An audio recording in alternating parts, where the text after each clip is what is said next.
ఉన్నారు. వెనుకబడ్డ ఆదిలాబాద్ జిల్లా, నిర్మల్ జిల్లా ఏదైతే ఉమ్మడి జిల్లాలో నిర్మల్ జిల్లాలో 99.9% రీపేమెంట్ లో తీసుకున్న లోన్లలో క్రమశిక్షణతోటి పే చేయడంతో బ్యాంకర్స్ అందరూ కూడా ఇవాళ మహిళా సంఘాలకు లోన్లు ఇవ్వడానికి ముందుకు వస్తా ఉన్నారు. దానికి కారణం మరి ఒక సంకల్పం పెట్టుకున్నటువంటి ముఖ్యమంత్రి గారు మహిళలను కోటీశ్వరులను చేయాలని పెట్టుకోవడం జరిగింది. దానితో వీళ్ళ వెనుక గవర్నమెంట్ ఉంది, ప్రభుత్వం ఉంది, ముఖ్యమంత్రి గారు ఉన్నారు. కాబట్టి బ్యాంకర్స్ కూడా మనకి ఇవ్వడానికి ముందుకు వస్తా ఉన్నారు.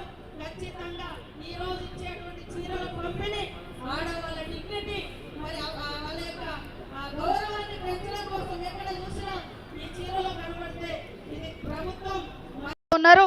ఖచ్చితంగా ఈ రోజు ఇచ్చేటువంటి చీరల పంపిణీ ఆడవాళ్ళ డిగ్నిటీ మరి వాళ్ళ యొక్క గౌరవాన్ని పెంచడం కోసం ఎక్కడ చూసినా ఈ చీరలో కనబడితే ఇది ప్రభుత్వం మహిళలు, ప్రభుత్వంలో ఉన్నటువంటి మహిళలు అనే విధంగా ఇక్కడ ఆశా వర్కర్లకు యూనిఫామ్ ఉంది, అంగన్వాడీ వర్కర్లకు యూనిఫామ్ ఉంది, లేదా ఇంకా రకరకాల డిపార్ట్మెంట్స్ వారికి యూనిఫామ్ ఉంది, మన మహిళలకు లేదు. కాబట్టి సీఎం గారు గవర్నమెంట్ రాగానే మహిళలందరికీ చీరలు ఇవ్వాలని లక్ష్యం పెట్టుకున్నాడు.